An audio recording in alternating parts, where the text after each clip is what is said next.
Post office मासिक आय योजना 5 वर्ष पाई फिक्स्ड इनकम प्रति मासरे मिलिबो एतिकी टंका।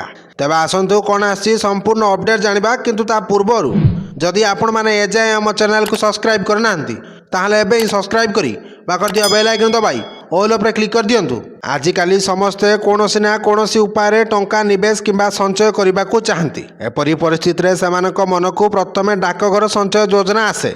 डाकघर पिला झियो ओ वृद्धों समेत समस्तंक लाभ पाई विभिन्न योजना प्रदान करे, कारण अधिकांश डाकघर योजना विपद मुक्त।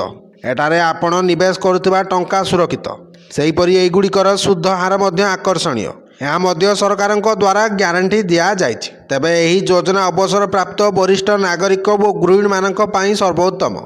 एथिरे आपनको 5 वर्ष पाई एककालीन राशि जमा करने को पड़े। आपनको जमा तारीख रु पोस्ट ऑफिस आपनको प्रति मासरे सुध देवा आरंभ करिवो। एही योजना वर्तमान वार्षिक 7.4 सुध हार प्रदान करे। यह बैंक तुलन में अधिक।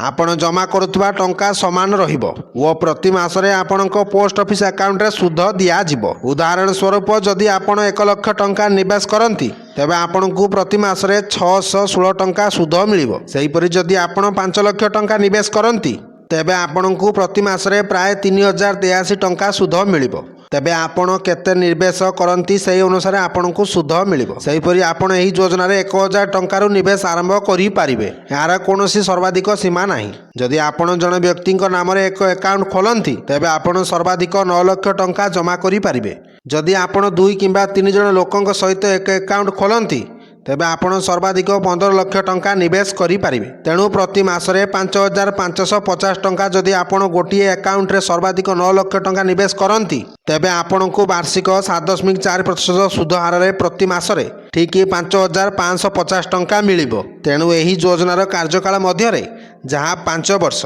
आपण प्रति मासरे नियमित सुध पाइबे। आपण प्रारंभिक भाव में निवेश करथिबा संपूर्ण मूल राशि फेरी पाइबे। Report Odisha news.